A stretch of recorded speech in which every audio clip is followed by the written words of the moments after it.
जय श्री राम दोस्तों। आज है 22 जनवरी और फाइनली वो दिन आ गया जिस दिन रामलला जो है 500 वर्षों के अपने लंबे वनवास के बाद उस टेंट के बाद अब एक अपने महल में या कहें अपने निवास स्थान पर विराजमान होने जा रहे हैं।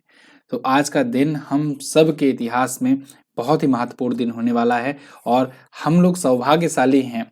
जो हम लोग की जो पीढ़ी है वो सौभाग्यशाली है जो श्री राम भगवान के मंदिर बनता हुआ देख रही है। इससे पहले ना जाने कितनी पीढ़ियां आई और ना जाने कितनी पीढ़ियों का बलिदान हुआ, लेकिन हम लोग इतने सौभाग्यशाली हैं कि राम मंदिर बनता हुआ देख रहे हैं। ऐसा मंदिर जो आगे हजार सालों तक टिका रहेगा। तो सभी लोग जो है जय श्री राम जरूर कमेंट में लिखिएगा।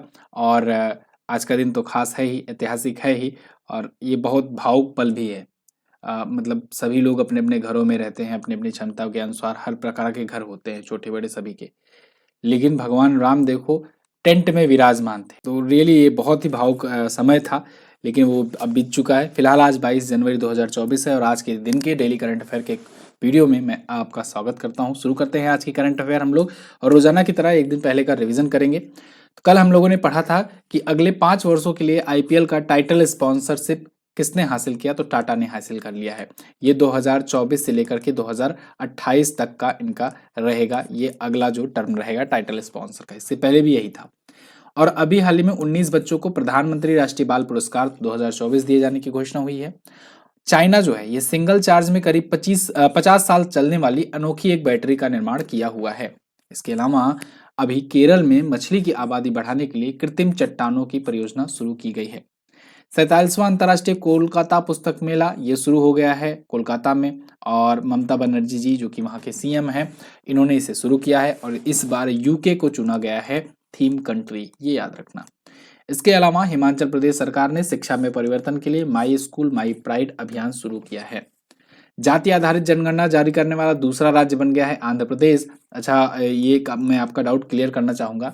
देखो, राजस्थान से रिलेटेड जो मैंने एक बार क्वेश्चन बताया था कि दूसरा राज्य राजस्थान बनने जा रहा है, तो जब मैंने बताया था तब उन्होंने घोषणा की थी, तो मैंने आपको क्वेश्चन कराया था।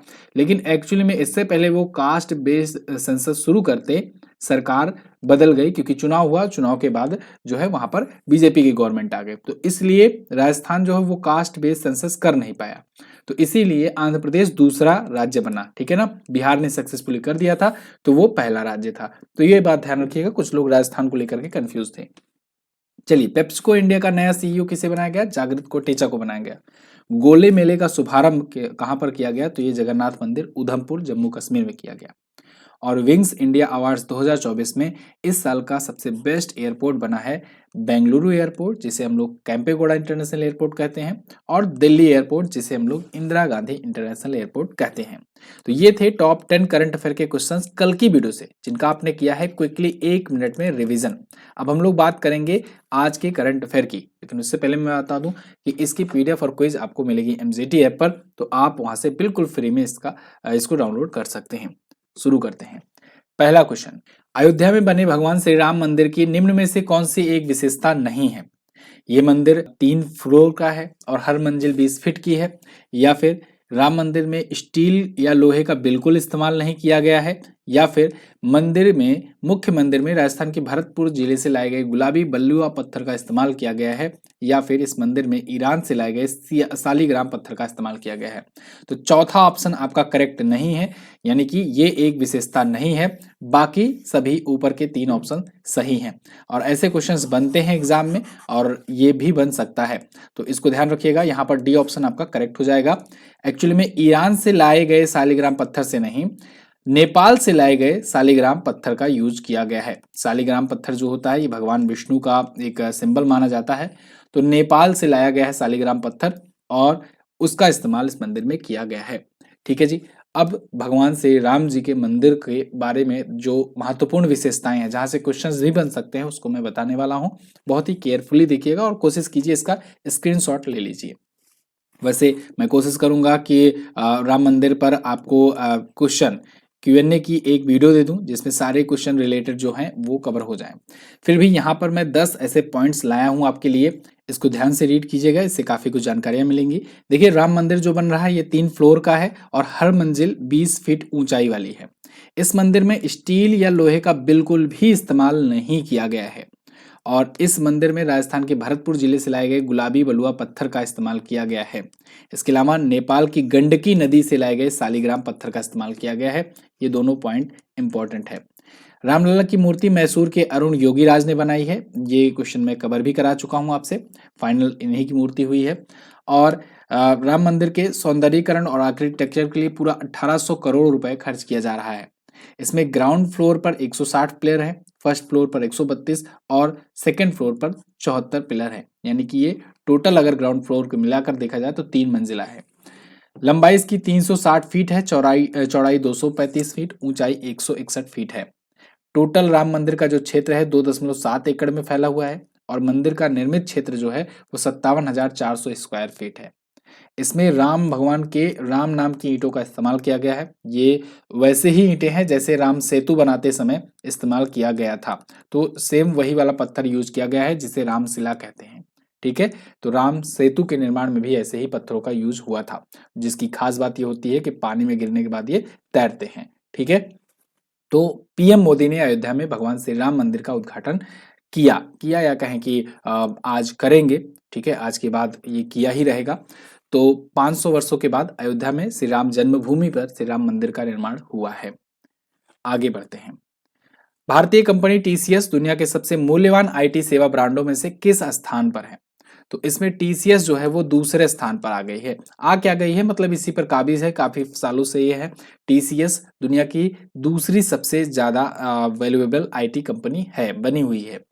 पहले पर एसेंचर है और दूसरे पर है टीसीएस, टाटा कंसल्टेंसी सर्विसेज। तो ये भारत की है तो इसलिए यहाँ क्वेश्चन बना है। तो भारत में ऑब्वियस सी बात है, भारत में टॉप पर है, तभी तो दुनिया में दूसरा स्थान है, क्योंकि पहली वाली कंपनी तो भारत की है नहीं, है ना। तो यहाँ पर देखो टीसीएस जो है ये एआई पर बहुत बड़ा इन्वेस्टमेंट करने जा रही है, करने का अनाउंसमेंट किया है। इस वजह से इसकी ब्रांड वैल्यू और थोड़ा सा स्टॉक मार्केट में बढ़ गई थी। जो निवेशक थे उन्होंने और ज्यादा निवेश किया, इन्वेस्ट किया, तो अब इसकी मार्केट वैल्यू 19.5 बिलियन डॉलर पहुंच गई है। वहीं दुनिया में जो टॉप पर है एसेंचर, उसकी ब्रांड वैल्यू 4050 करोड़ डॉलर है, यानी कि कहें 40.5 बिलियन डॉलर है इसकी। ठीक है, और वहीं इन्फोसिस जो है ये 14 बिलियन डॉलर की कंपनी है। टीसीएस के बारे में बात करें, टाटा कंसल्टेंसी सर्विसेज जो है 1968 में इसकी स्थापना हुई थी। मुंबई में इसका हेडक्वार्टर है और इसके सीईओ हैं के कृतिवासन। कौन है? के कृतिवासन। अब ये टाटा ग्रुप का ही हिस्सा है और टाटा जो है, और जिसके बारे में मैंने कल भी आपको बताया था कि आईपीएल के स्पॉन्सरशिप हासिल कर लिया है अगले 5 वर्षों के लिए। टाटा जो ग्रुप है उसके वर्तमान समय में चेयरमैन कौन है? तो आप बताइएगा। नटराजन चंद्रशेखरन जो है ये इसके करंट टाइम पर अध्यक्ष हैं। अगला, हाल ही में किस कंपनी ने शून्य कार्बन उत्सर्जन वाले हाइड्रोजन कुकिंग का प्रदर्शन किया? तो अभी हाल ही में national thermal power corporation limited या कहें एनटीपीसी, जो कि एक महारत्न कंपनी है, तो इसने अभी हाल ही में जीरो कार्बन एमिशन वाले हाइड्रोजन कुकिंग टेक्निक का प्रदर्शन किया है। मतलब इन्होंने दिखाया है कि हाइड्रोजन कुकिंग कैसे की जा सकती है। तो एक्चुअली में ना ये हाइड्रोजन यूज ही हो गया, तो मतलब जीरो कार्बन एमिशन, कार्बन इसमें एमिशन होगा नहीं। आप पारंपरिक रूप से जो भी चीजें जलाते हो तो उसमें कहीं ना कहीं कार्बन का एमिशन होता है, लेकिन हाइड्रोजन जिसे फ्यूचर फ्यूल भी कहा जाता है, इसीलिए फ्यूचर फ्यूल कहा जाता है क्योंकि ये कार्बन का एमिशन नहीं करता है। और हम लोग आगे यही तो करना चाह रहे हैं कि कार्बन का एमिशन ना हो, ग्लोबली जो उत्सर्जन होता है जिसके वजह से ग्लोबल वार्मिंग होती है वो ग्लोबल वार्मिंग ना हो। तो हाइड्रोजन जो है फ्यूचर फ्यूल कहा जाता है। तो हाइड्रोजन के को जब ईंधन के रूप में यूज करेंगे तो फिर इससे कार्बन का एमिशन नहीं होगा। लेकिन इतना आसान भी नहीं है, हाइड्रोजन को कंट्रोल करना बहुत ज़्यादा टफ टास्क है। यही वजह है कि अभी तक हम लोग इसको फ्यूचर फ्यूल के रूप में ही पढ़ते आ रहे हैं बचपन से। नहीं तो भैया साइंस इतना आगे चला गया, आज तक हाइड्रोजन क्यों नहीं यूज किए? क्योंकि इसको कंट्रोल करना बड़ी प्रॉब्लम है और ये बहुत ज़्यादा ज्वलनशील होता है। और इसकी लौ का रंग जो होता है, मतलब जो लौ जलती है, ये भी अदृश्य रहता है, ये दिखेगा भी नहीं कि लौ इसकी फैल रही है कि नहीं फैल रही। साथ ही साथ इसका टेम्परेचर बहुत ज़्यादा है, देखो 1200 से 1500 डिग्री सेल्सियस है। वहीं एलपीजी और पीएनजी ये सब बहुत कम होते हैं। इनकी प्रसार की गति भी बहुत ज़्यादा होती है और ये हवा के साथ मिश्रित नहीं किए जा सकते हैं, नहीं तो ये विस्फोट हो जाएंगे।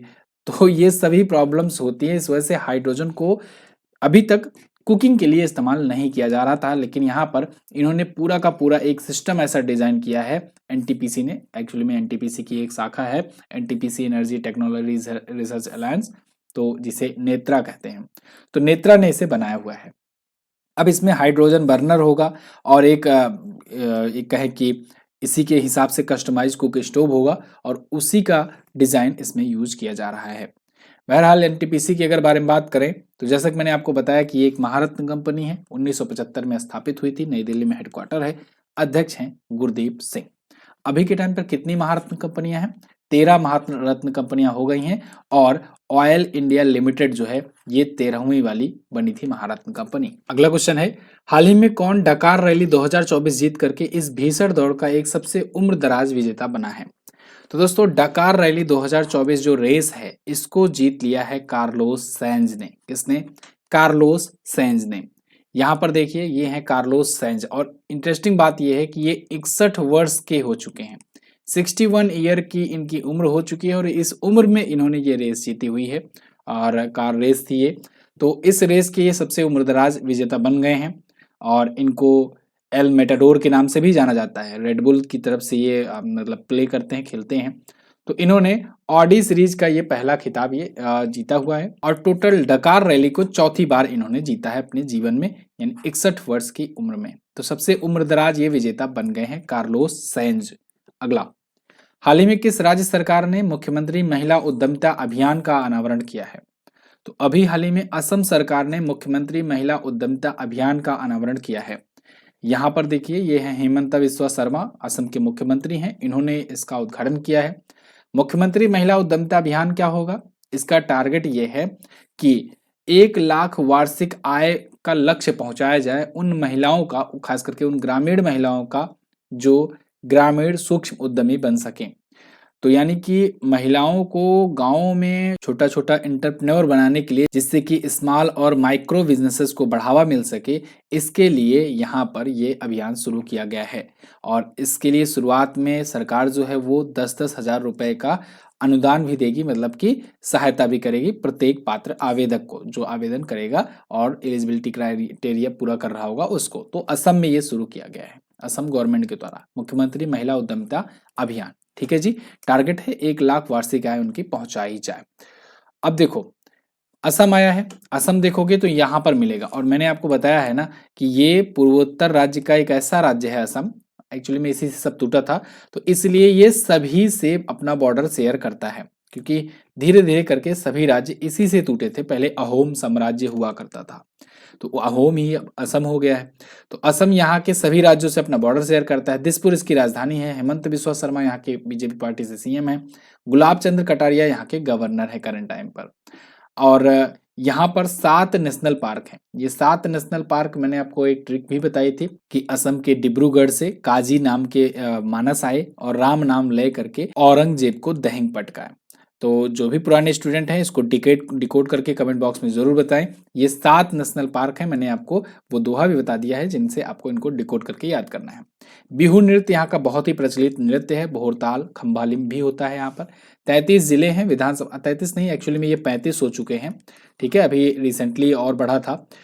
126 विधानसभा में सीटें हैं, लोकसभा में 14 और राज्यसभा में यहाँ से 7 सीट जाती है। अगला, अच्छा, अपनी जो पुस्तक आई हुई है इसको आप अमेजन से ले सकते हो।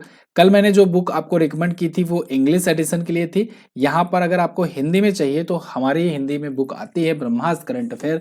इसमें जनवरी से दिसंबर तक का कंटेंट है, इसके लिए हिंदी के लिए आप ये ले सकते हो। ठीक है जी, तो चैप्टर वाइज इसमें कंटेंट है और कंटेंट मैं आपको पहले भी बता चुका हूँ कि आपको डिटेल एक्सप्लेनेशन के साथ और ऑब्जेक्टिव फॉर्मेट में भी आपको ये मिलेगा।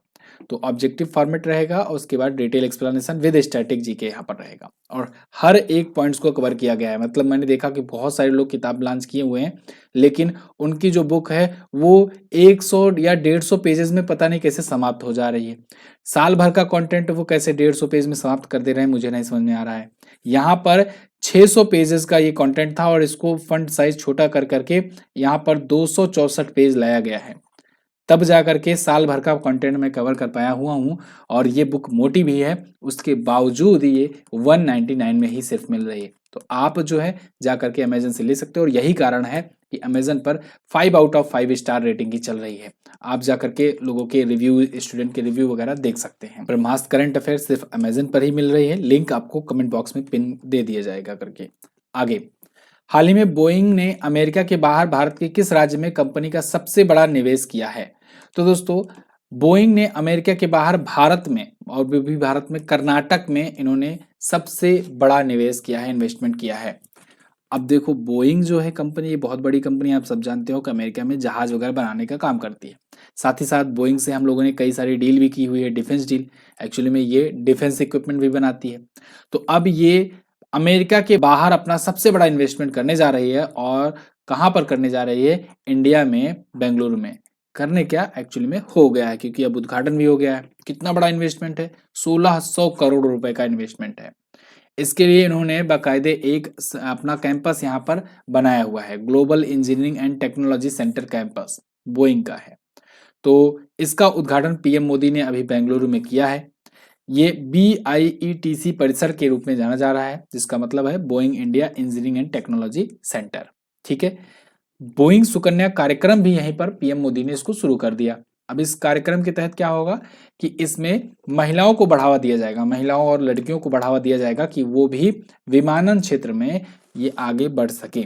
ठीक है। और यहाँ से ट्रेनिंग अगर लेना चाहे ट्रेनिंग, या फिर कोई जॉब अगर करना चाहे तो वो भी यहाँ पर उनको ज्यादा मतलब प्रायोरिटी दी जाएगी।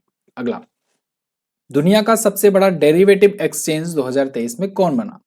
तो ये बन गया है national stock exchange of India, NSE। आप जानते हो 2 बड़े स्टॉक एक्सचेंज हैं इंडिया में, एक NSE है, एक BSE है। नेशनल स्टॉक एक्सचेंज जो है ये दिल्ली वाला है और बॉम्बे स्टॉक एक्सचेंज जो है ये बॉम्बे वाला है। बॉम्बे स्टॉक एक्सचेंज ये सबसे पुराना है भारत में, भारत में ही नहीं, एक्चुअली में ये एशिया का सबसे पुराना स्टॉक एक्सचेंज है, एशिया का ओल्डेस्ट ये स्टॉक एक्सचेंज है। 1875 में स्थापित हुआ था, 1875 में। ठीक है ना। इसके अलावा न्यूयॉर्क स्टॉक एक्सचेंज है, नैस्डॉक है, ये सब ये अमेरिका के दोनों मैंने यहाँ पर लिया है ऑप्शन में। तो फिलहाल NSE जो है ये दुनिया का सबसे बड़ा डेरिवेटिव एक्सचेंज बन गया है 2023 में। और इंटरेस्टिंग बात ये है कि ये लगातार 5वीं बार बना है, लगातार 5वें वर्ष बना है, 5वें वर्ष बना है। अब आप सोचोगे कि क्या ये सबसे बड़ा स्टॉक एक्सचेंज बन गया? नहीं, ये सबसे बड़ा डेरिवेटिव एक्सचेंज बना है। डेरिवेटिव एक्सचेंज क्या है जी? तो इसका मतलब ये हुआ कि यहाँ पर जो ट्रेड किए गए कॉन्ट्रैक्ट हैं उनकी संख्या सबसे ज्यादा है। तो सबसे ज्यादा ट्रेड किए गए कॉन्ट्रैक्ट की संख्या के मामले में ये 5वें साल लगातार दुनिया का सबसे बड़ा डेरिवेटिव एक्सचेंज बना हुआ है। और NSE पर बात करें कुल लिस्टेड कंपनीज की संख्या तो आज के टाइम पर 7000 से ज्यादा है। और ये दुनिया के तीसरे सबसे बड़े इक्विटी एक्सचेंज के नाम पर भी है, मतलब इक्विटी एक्सचेंज के मामले में तीसरे पर और डेरिवेटिव एक्सचेंज के मामले में टॉप पर है। अब देखो, ये NSE है, ऐसे ही आप सुनते हो BSE, जैसे कि मैंने आपको बताया नेशनल स्टॉक एक्सचेंज और बॉम्बे स्टॉक एक्सचेंज। यहाँ पर थोड़ा सा मैं मोटा मोटा आपको स्टॉक एक्सचेंज के बारे में बता दे रहा हूँ। NSE का देखो, जो NSE में देखो शेयर मार्केट क्या है ना, पहले ये समझो। शेयर मार्केट मतलब ये कि आप किसी कंपनी में कोई शेयर यानी हिस्सेदारी खरीदते हो, आप उसके मालिक बनते हो। तो यहाँ पर वो जो हिस्सेदारी होती है वो खरीदी और बेची जाती है कंपनीज की, तो ये उसकी मार्केट है, यानी शेयर की ये मार्केट है, इसीलिए कहते हैं शेयर मार्केट। यहाँ शेयर्स खरीदे जाते हैं और बेचे जाते हैं, किनके? कंपनीज के। इसमें कंपनियां लिस्ट होती हैं, जब वो कंपनियां लिस्ट हो जाती हैं तब वो कहलाती हैं पब्लिक लिमिटेड। यानी पहले प्राइवेट लिमिटेड होती हैं और इसमें लिस्ट होने के बाद वो पब्लिक लिमिटेड हो जाती है, मतलब कोई पब्लिक भी उसमें अपना शेयर या हिस्सा खरीद सकता है। तो अब NSE और BSE 2 मार्केट हैं भारत में। BSE यानी बॉम्बे स्टॉक एक्सचेंज, इसकी एक मार्केट को देखो रीड करने के लिए एक वो डाटा भी तो होना चाहिए कि मार्केट कैसा चल रहा है, कैसा परफॉर्म कर रहा है। तो इसके लिए ये लोग क्या किए BSE वाले कि टॉप 30 कंपनियों का एक ग्रुप बना दिए, जिनमें हर प्रकार के हर क्षेत्र की कंपनियों की लिस्ट थी। तो उनको ये देखने के लिए कि देखो ये 30 कंपनियां जैसे परफॉर्म करेंगे उसी को मानेंगे कि हाँ ठीक है, ऐसे ही मार्केट चल रहा है। तो इन 30 कंपनियों के ग्रुप को कहा गया सेंसेक्स। तो सेंसेक्स जो है ये कहाँ की मार्केट है? बॉम्बे स्टॉक एक्सचेंज की। ऐसे ही NSE ने किया 50 कंपनियों के साथ, यानी 50 टॉप कंपनीज का एक ग्रुप बना दिया। उसके बाद कहा भैया ये 50 जैसे परफॉर्म करेंगी तो समझ लेना वैसे ही मार्केट जो है ये अपना रुझान दिखा रहा है। तो इससे 50 कंपनियों के ग्रुप को कहते हैं निफ्टी 50।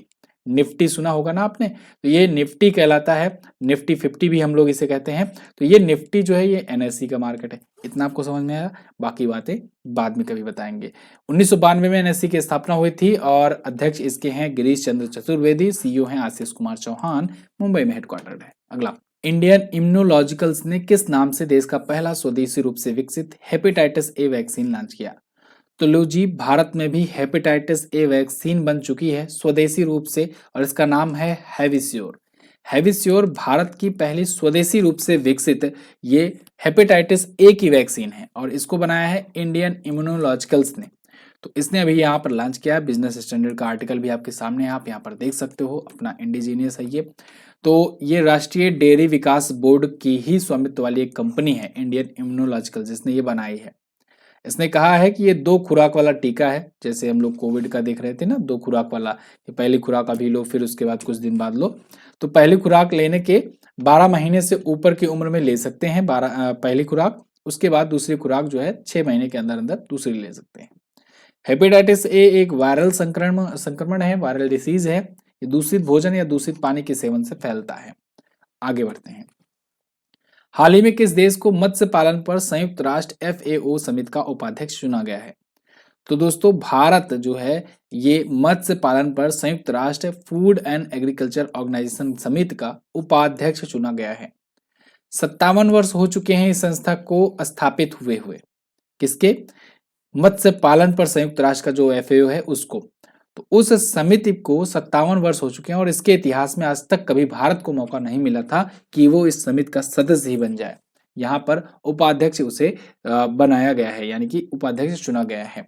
और ये क्या करेगा? सबसे बड़ा टास्क क्यों मिला है इसको? कि ये चाइना के इलीगल जो फिशिंग चीजें चल रही है ना, उस पर एक्शन लेने के लिए यहाँ पर इंडिया को चुना गया है। फिलहाल भारत जो है ये उपाध्यक्ष बन चुका है। UNFAO का ही ये एक समझ लो कि यूनिट है। तो UNFAO के बारे में जान लेते हैं। United Nation food and agriculture organisation, संयुक्त राष्ट्र खाद्य और कृषि संगठन। स्थापना हुई थी 16 अक्टूबर 1945 को। 16 अक्टूबर को स्थापित हुआ था, इसीलिए 16 अक्टूबर को हम लोग मनाते हैं विश्व खाद्य दिवस। रोम में इसका हेडक्वार्टर है, इटली में, और महानिदेशक है क्यू डोंगियो। ठीक है जी, आगे। हाल ही में किस देश ने विश्व आर्थिक मंच पर alliance for global good gender equity and equality की स्थापना किया? तो दोस्तों, अभी हाल ही में भारत ने स्थापित किया है विश्व आर्थिक मंच पर, यानी वर्ल्ड इकोनॉमिक फोरम WEF पर alliance for global good gender equity and equality, इसको स्थापित किया है। तो स्मृति ईरानी जी भी गई हुई थी और हरदीप सिंह पुरी जी गए हुए थे यहाँ पर, मीटिंग में हिस्सा लिए, और इन्होंने यहाँ पर वर्ल्ड इकोनॉमिक फोरम में ये घोषित किया था। ठीक है, अब देखो, विश्व आर्थिक मंच के जो अध्यक्ष है ना, क्लाउस श्वाब, ये इसके संस्थापक भी हैं। 1971 में इन्होंने स्थापना की थी WEF की। तो इन्होंने कहा है कि भाई इन्वेस्ट इंडिया और WEF ये मिल करके यहाँ पर काम करेंगे, और ये दोनों को ही इसलिए पार्टनर भी चुना है। WEF को नेटवर्क पार्टनर और इन्वेस्ट इंडिया को इंस्टीट्यूशनल पार्टनर के रूप में चुना गया है। तो अब भारत ने स्थापित कर दिया है alliance for global good gender equity and equality. ठीक है, ये थे आज के दिन के टॉप 10 करंट अफेयर के क्वेश्चंस। आई होप आपको क्वेश्चंस मैं समझा पाया हूं। अगर समझ में आई है तो वीडियो को लाइक कीजिएगा, और हाँ, टेलीग्राम पर इसकी PDF भेजी जाती है, तो टेलीग्राम पर जाकर के इसकी PDF भी आप डाउनलोड कर लेंगे। कल मैंने आपसे क्वेश्चन पूछा था, चंद्रमा पर पहुंचने वाला पहला देश कौन था? तो वो था अमेरिका। और प्रसिद्ध हार्नबिल महोत्सव निम्न में से किस राज्य में मनाया जाता है? तो नागालैंड में मनाया जाता है। आज आपको क्या बताना है? आज बताना है 2024 में आयोजित हुए 47वें अंतर्राष्ट्रीय कोलकाता पुस्तक मेले का थीम देश कौन है? साथ ही साथ जाति आधारित जनगणना करने वाला भारत का पहला राज्य कौन सा है? दोनों क्वेश्चन आसान है, दोनों के बारे में आपको जो भी पता होगा डिटेल में जरूर आंसर करना। और मैं आपसे मिलूंगा कल की वीडियो में, लेकिन इसकी क्विज और PDF आपको तुरंत आज ही मिल जाएगी, वो भी MJT ऐप पर। किताब हमारी परचेज कर सकते हैं अमेज़न से जा करके। मिलेंगे अगली वीडियो में, तब तक के लिए नमस्कार, जय हिंद, वंदे मातरम।